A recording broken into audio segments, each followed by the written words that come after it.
So here we go. Sketch, be sure to list all required information in the blanks below. All right. Goodness gracious. Where do we even start? Notice that the stuff we're supposed to be finding are the intercepts and asymptotes. So, who has an idea about where we even begin this? Yeah, let's see if we can factor it now. The bottom is going to be super simple. It's the difference of squares. The top is a little bit tricky. Did you notice that was a cube? So please don't do this. Don't think you're going to do that with that guy. That is not going to work because that's a cube and that's an X.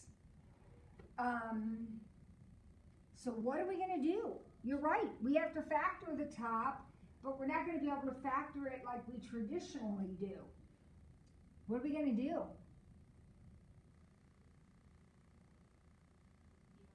Yeah, absolutely. We're going to have to do some PRR work, some guessing, and some synthetic division. So what are my PRRs for this problem?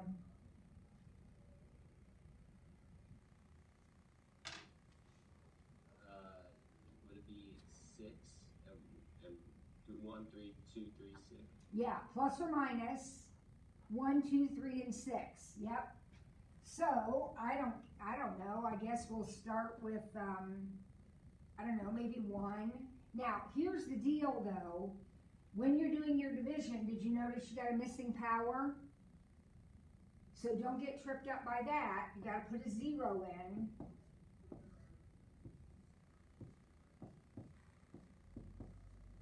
Oh, I think 1 worked. Now be careful. That means that one of your factors is x minus 1. The fact that 1 divided in, if I did it correctly, divided in evenly means you have a factor that's x minus 1. Now, we also have x squared plus x minus 6, right? Left over down here, our quotient. And that factors into what? X plus 3 minus 2.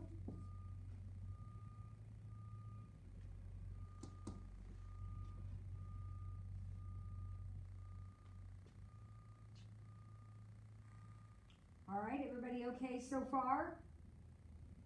The problem did not factor traditionally, so I had to do my PRR guessing division thing. But then it did factor nicely, and now I have this. So whoever suggested how we get started said we need to factor. That's what we've done.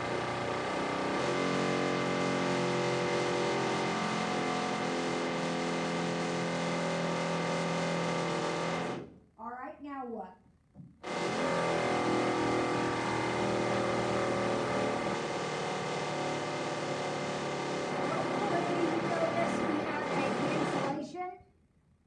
So our problem is going to be x plus 3, x minus 2 over x plus 1. That's what we have left. And the fact that we canceled means we're going to have a hole, a removable discontinuity, where x equals 1. So let's take care of that right now. We're going to have a hole.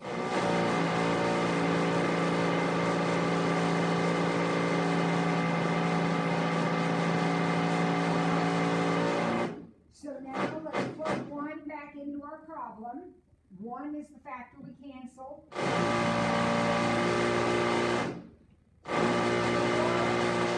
Minus 1 over 2. Is that right if I put in a 1? 1, 1. So what is that? Negative 2. So we have a hole at the point 1 comma negative 2.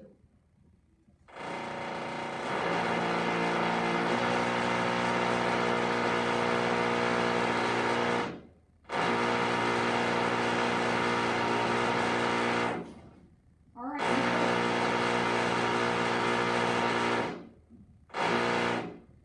What can you tell me about my asymptotes?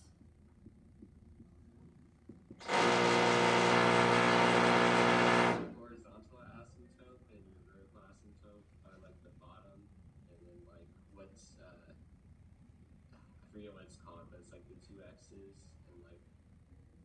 Yeah, we're gonna have to be careful here. We definitely have a vertical asymptote at x equals negative 1. We definitely have a vertical asymptote at x equals negative 1 because x cannot equal negative 1. That would give me a 0 in the bottom. However, I don't think I have a horizontal asymptote. My powers don't match. I'm going to go ahead and FOIL this top back out again, because if I look at the top, I have an x squared, but if I look at the bottom, I have only an x. So I do not have a horizontal end behavior asymptote. I'm going to have a slant asymptote because the power on the top is bigger than the power on the bottom. So how do I find that end behavior asymptote? It is not horizontal. I can't box things in. How will I find it? What will I do? Have to take the bottom, and you have to like use that in order to you have to so and then you have to divide x squared plus x minus 6 by negative 1. Perfect. I'm going to do a division. I'm going to do a synthetic division right here. Now I know I already did some synthetic division before, and that was to get my numerator factored. Okay, and I still haven't even used that stuff yet. I'm going to come back and use that. But to find my end behavior asymptote, I have to actually do this division. There is no way to box it in. There's no horizontal asymptote. So I'm going to have to do the division. So I'm dividing by x plus 1. So I'm going to put a negative 1 in the box. And my 1, 1, negative 6 across the top. And when I divide, I'm doing this division. Literally, I'm dividing the problem. When I divide, if I've done it right, this is what I get. What does that represent in terms of an asymptote?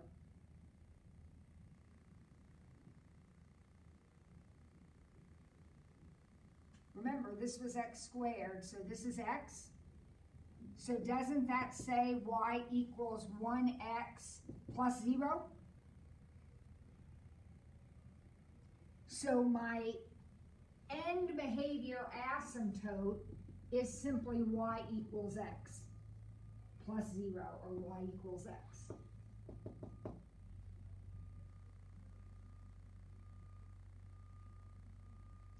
So if I had had x squared over x squared, that's when I box them in, and that gives me a horizontal asymptote. That would be y equals 1. But I didn't have that.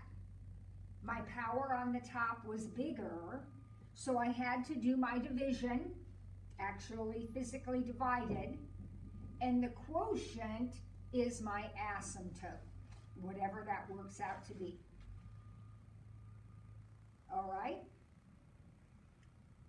Okay. Now I need my intercepts. So how do I find my intercepts? Let's look back right here at this problem, right here. How do I find my intercepts? Plug in 0 for x.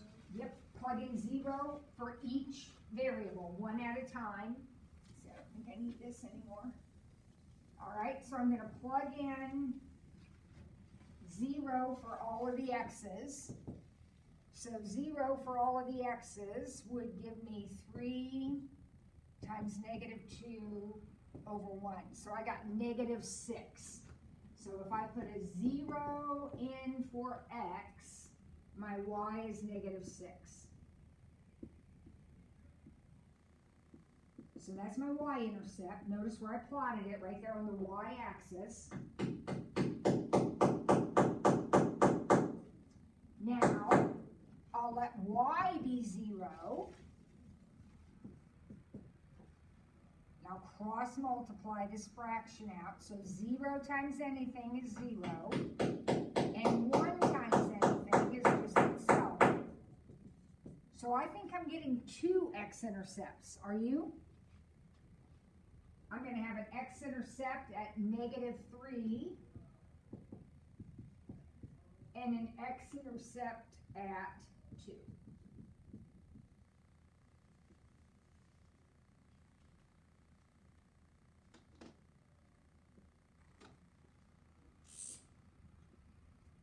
And I need to sketch this thing. So let's see if we can figure out what it looks like here. I think we got a piece of it down here following that slant asymptote out here and the vertical asymptote down here. That takes care of the right side of the picture. Now I got to do the left side. So it looks like we've got this happening right there. Now on your quiz tomorrow or whenever we take it next time, I'm probably not going to have you find all that stuff.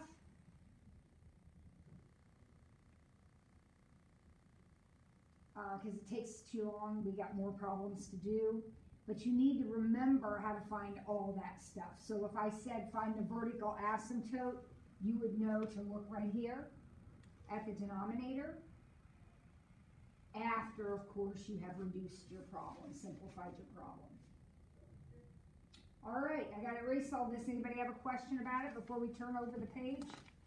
Look at the back side. Slanted asymptote again. What?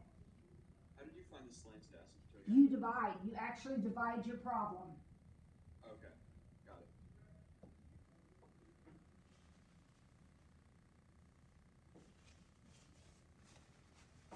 Okay, all right, let's turn it over now. Number 2 says, what are the excluded values? Now, the excluded values are related directly to domain, vertical asymptotes, all those things that x cannot be. So when you are wondering about excluded values, where should your little eyeballs be focused in the problem? Where should you be looking?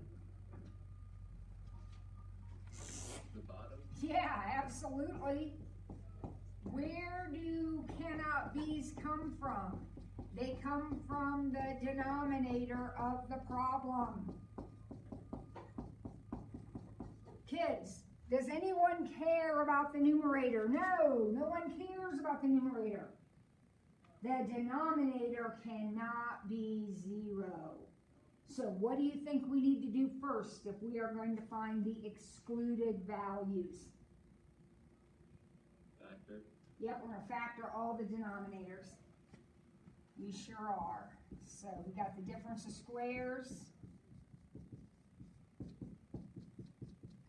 Nothing doing there.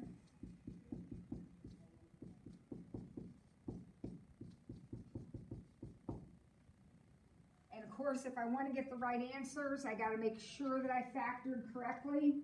So always do a quick double check, FOIL it back, make sure that your factoring is correct. So, what are the things x cannot be? What are the excluded values? X cannot be what? Negative 3. Positive 3. Negative 4.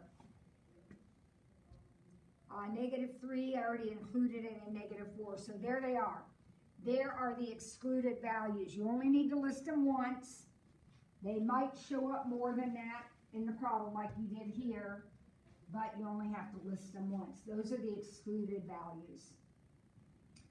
Those are the things that if we were actually going to solve this equation, and we're not, it doesn't say solve it, but if we did solve it, if we got any of these as answers, we'd have to throw them out, right? They'd be extraneous. Those would be our extraneous roots. All right, and then number 3, got a little more limit work. So let's take a look at our picture, which is all nicely drawn for you. And let's see if we can answer these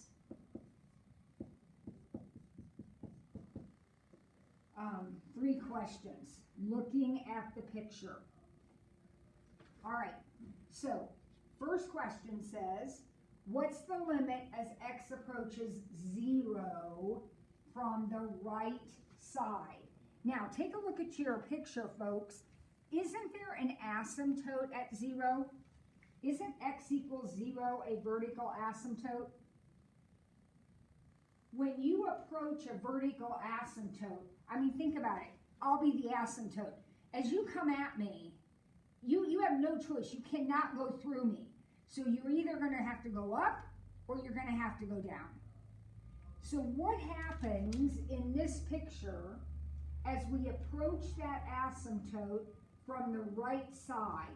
Which way is the curve going as it follows the asymptote on the right side? Up. Up, positive infinity. Because at 0, here's the asymptote at 0, the curve is doing that on the right side. Now, this one, B says, x is approaching negative infinity. X is approaching negative infinity. So that means what is happening over here? That's what you want to know. What is your curve doing at negative infinity? Well, I got something that looks like this. So as this picture goes off to the left, it's getting closer to this horizontal asymptote, which is 2, and it's getting closer from the bottom. So you would say the curve is approaching 2, because that's what it's doing. The y values are getting closer to 2 from the bottom, from underneath the asymptote.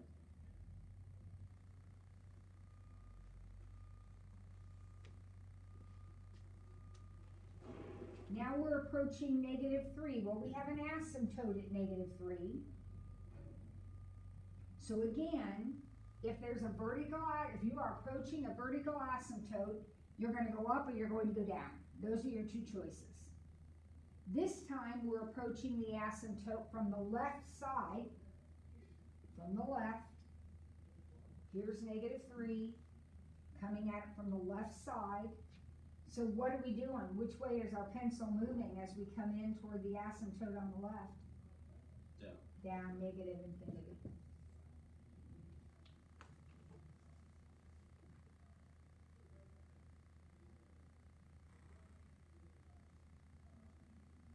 Okay? It will greatly benefit you if you have that quiz paper printed or at least reproduced, because you need to be on screen with me, and the picture, just like on here, the picture was drawn for you. The picture's drawn on the quiz paper, so you will want to have that either printed for next time or reproduced on your own, redrawn on your own. Okay? And of course, we have flex today, and almost every day, So you're welcome to come back at 2 o'clock and we can practice another problem at that time if you wish. But what we need to do now is get back to our notes because we still got some work to do. And we've got to get back to our inequalities.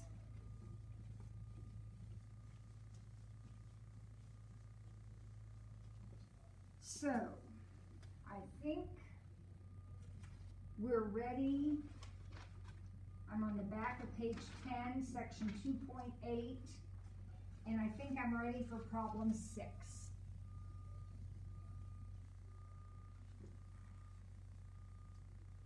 So we got a couple of calculator problems here. And they actually look exactly the same, except one's greater than and one's less than.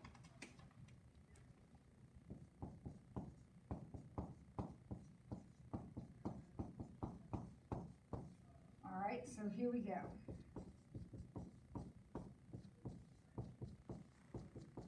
It says to use my calculator, so what do you think I probably will do? Maybe just type that in. Y equals, graph it. So I'm just going to type it in exactly as it is, x squared plus 7 and 2x squared plus 1. I just use a regular standard window, see what it looks like.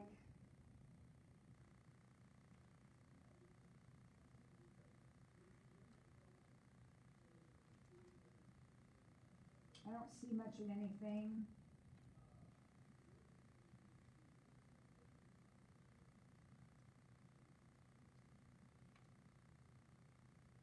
Just playing around a little bit with my window.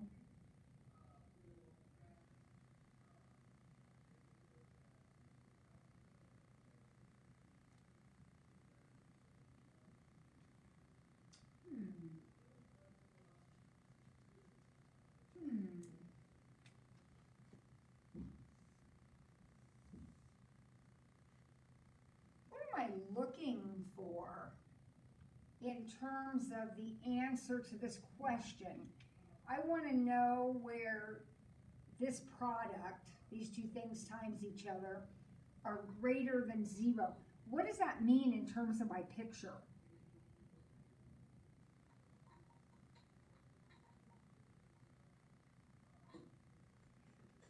Well, this is where it would equal 0, right? Right here, this is where it equals 0.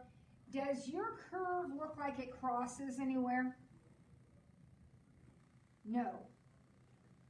So it doesn't actually equal 0 anywhere. But I want to know, actually, not where it equals 0, but where it's greater than 0. So where would I be looking? If these are places that it actually equals 0, where would it be greater than 0? Where it's positive? Yeah, up here. And when you look at your picture, where does it appear? I've got some weird thing that looks like this. Where does it appear that this thing is bigger than 0? At 7.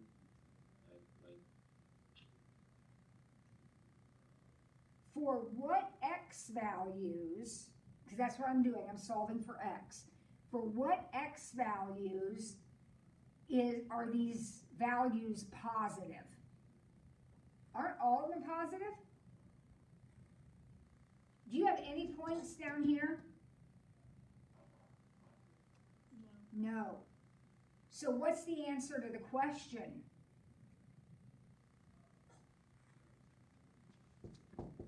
Guys, yoo-hoo! It's always positive. So that means it doesn't matter what you put in for x, you're going to get a positive result. Look at these two parentheses, you guys. Come on, you can do this. Tell me about x squared plus 7. Positive or negative? X squared plus 7. Positive. Positive. Tell me about 2x squared plus 1. Positive. What happens when I multiply a positive times a positive? It's positive. Can this thing ever be negative? No. Not in real number land. No, you'd have to have i's involved, and we're not doing that. So the answer is everything. This thing is always positive. Now, look at this one. It's exactly the same problem, but I put this in there. Will this ever equal 0? No, we already talked about that. Look at your picture. It doesn't cross the x-axis. It never equals 0. Will it ever be less than 0? No. No. So what is the answer to this problem?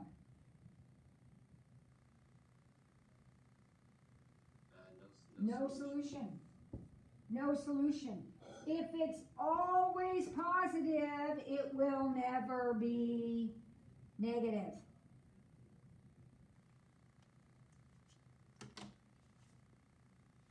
Maybe having you look at that with the calculator actually confused you.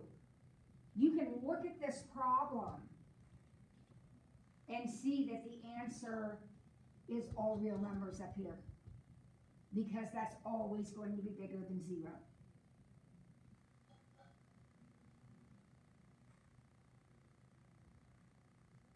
Okay, all right, well now we got number 7. This is a rational inequality. So this one's going to be a little bit different. And I want everybody listening very, very carefully,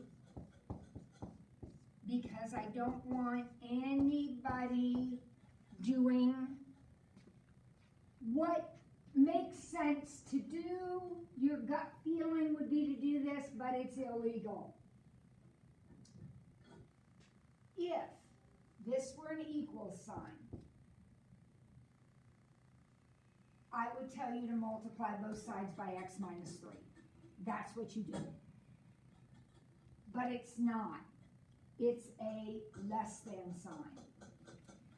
Do not, listen to me now, do not multiply both sides by x minus 3. In other words, do not do this. This is wrong. Can anybody tell me what is wrong with that? It feels like that's what you should do. Some of you are going to do it, even though I've said don't do it. What's wrong with it? How come I can't do that? It makes the inequality false. What do you mean by that? I remember that, like, I can't remember, like, too clear right now, but I remember that you have to be careful when multiplying and dividing with inequalities, otherwise you can screw it up. But I don't remember exactly why. Okay, that's the key to it. It does not necessarily make the inequality false. It's that I don't know if it's true or false. Because, guys, what is the special rule about multiplying in an inequality?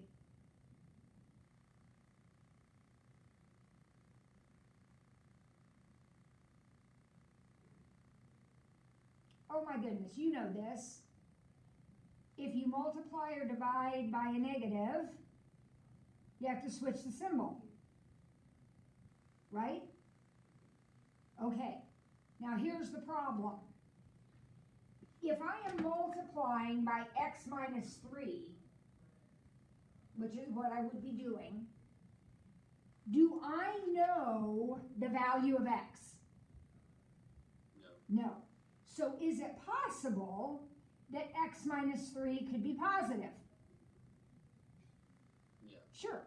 But isn't it also possible that x minus 3 could be negative? Yeah. Yeah. Since I don't know whether this is positive or negative, I can't multiply by it.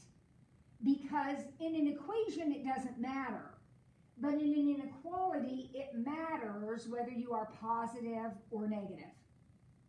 So do not do not multiply in an inequality by a variable unless you're prepared to set up multiple cases, which I don't think you want to do. So, here is the strategy that we're going to use instead, because yes, we are going to have to be able to solve equations that look like this or inequalities that look like this. So here's what I want you to do. I want you to start by subtracting 4 to the other side.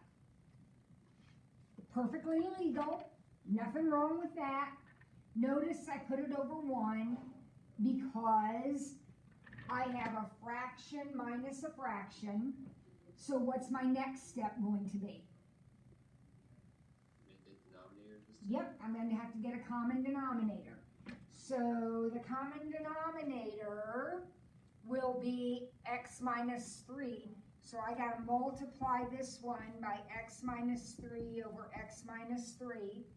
Kids, I'm not doing anything illegal. I'm multiplying the top and the bottom.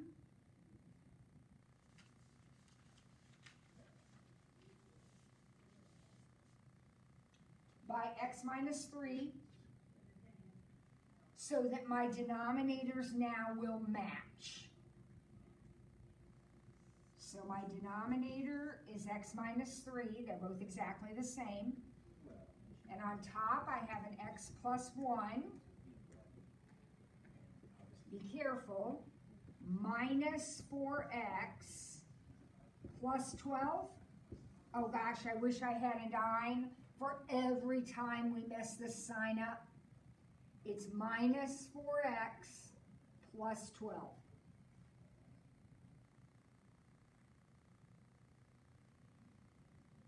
So now I've taken my two separate fractions and written them as one fraction. I can clean that up a little bit. Negative 3x plus 13 over x minus 3.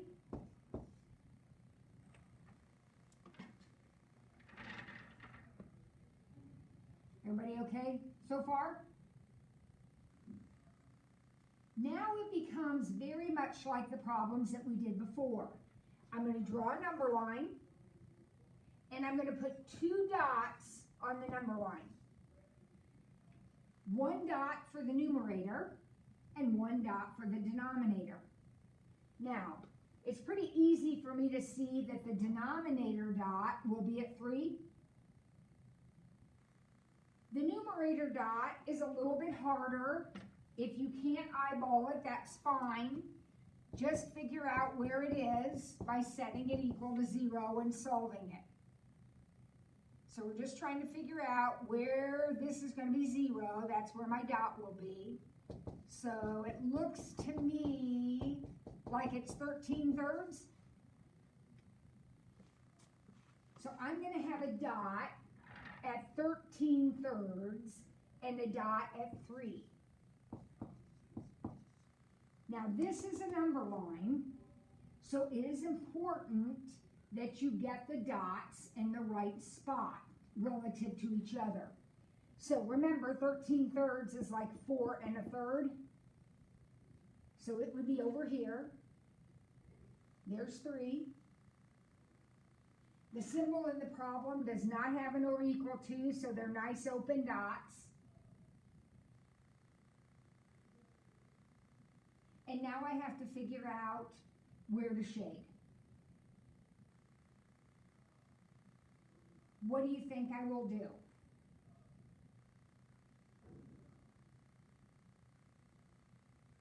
You have to take the equation and multiply to see like which ones are negative and like which ones are positive. And So what I'm going to do is I'm just going to pick a number, and I might pick 0. 0's out here. I can pick any number I want except these two.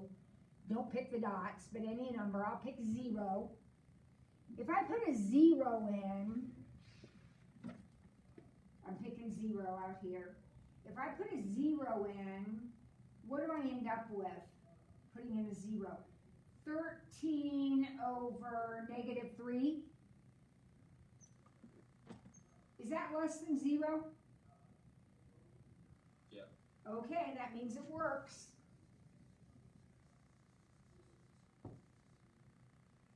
Now, this is just like before. As long as you don't have any squared factors, you don't have anything like this going on, your sections are going to alternate. So I shaded that one, I won't shade this one, and I will shade this one. If you don't like that, don't trust that, go ahead and pick a number in here and pick a number out here. Put them in and see if they work or not. You can always check your shading by picking numbers, always. So I'm going to write my answer as an interval. Remember, when you shade the arrow, you got negative, or you got an infinity. In this case, it's negative infinity. So from negative infinity to 3, or from 13/3 to positive infinity. That is the answer to our question.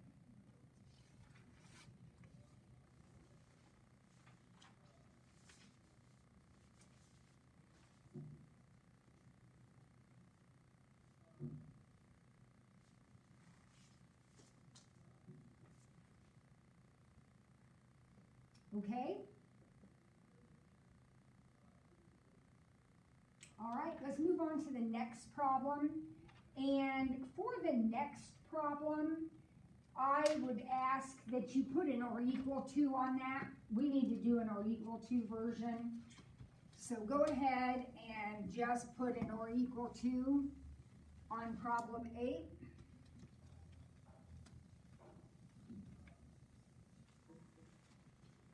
Because we need to talk about that. So here we go.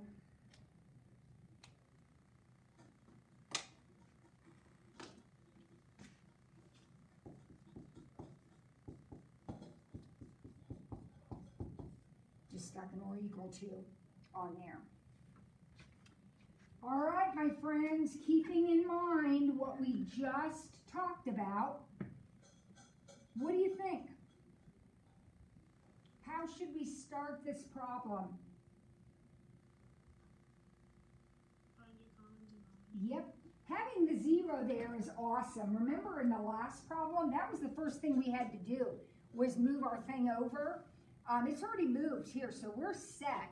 Our common denominator will be x plus 3, x minus 1. Would you agree with that? That both of those factors are going to be the common denominator? So the first term is going to have to be multiplied by x minus 1. And the second term is going to have to be multiplied by x plus 3.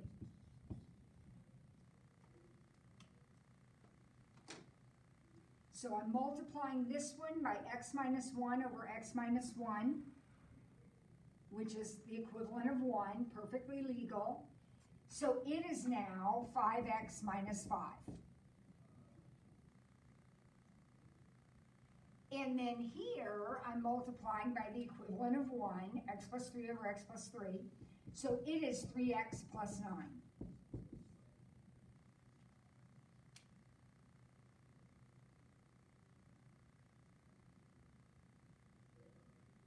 So now instead of having two separate fractions, we got one big giant fraction because the two denominators are exactly the same now.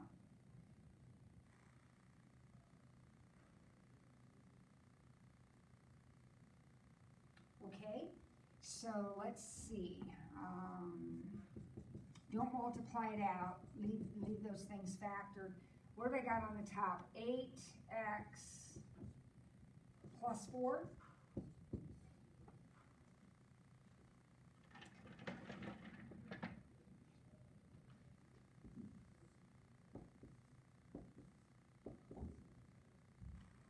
I'm going to have 3 dots this time, because I'm going to get a dot from x plus 3, so that'll be at -3. I'll get one from here, that'll be at 1. And then I'm going to get a dot from my numerator, And again, if you can't visualize it, sometimes those numerators are hard, go ahead and just solve it. Set it equal to 0, and that's where your dot's going to be. So it looks like I'm going to have a dot at -1/2. So -3, -1/2, and 1. Those are my dots. -3, +1, and -1/2 from the numerator.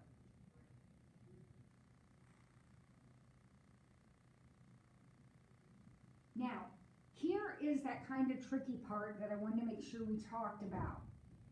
The -1/2 will be a solid dot. It'll be colored in. But even though the problem is an or equal to, the dots from the denominator cannot be colored in. The denominator dots cannot be colored in because can the denominator parentheses ever actually equal 0? No. So even though there's an or equal to in the problem, the denominator dots will always be open. So any dot coming out of the denominator will have to be an open dot. If we have an or equal to, then our numerator can be a solid dot. There's nothing wrong with a 0 on top, but we cannot have zeros on the bottom. Okay, now I gotta shade some places here. There's no factors squared or anything funky, so I know my sections are gonna alternate. I just don't know what, I gotta get started somewhere. So I always like to pick 0. You do not have to. You can pick anything you want, but I'm gonna try 0, which is in between here. If I put a 0 in, it looks like on the top I'll have a 4 or a positive number. And on the bottom I'll have a 3 times a -1. So if I put zeros in here, do I get a negative answer? Do I get a less than 0 answer if I put zeros in for my x's? Yeah. Yep, that's what I want, less than 0, so that works. Because that works, I know this one doesn't, but this one does. So my answer will be everything from -infinity to -3, or bracket at -1/2, parentheses at 1. And again, I figured out that was shaded by picking a number in there. You can do the same thing here, here, and here if you wish. Pick a number and check and see if it gives you less than 0. This is 4. Yep. So I'm confused why -3 and 1 are open dots. I know you said it's because they don't equal 0, Mm-hmm. but how is that not the case with -1/2? Well, -1/2 would make the numerator 0. Okay. Is there any issue with the numerator being 0? No. No. The issue is with the denominator being 0. Okay. Denominators cannot be 0. So it doesn't matter if in this fraction x cannot be -3, ever. Right? Yeah. Yeah.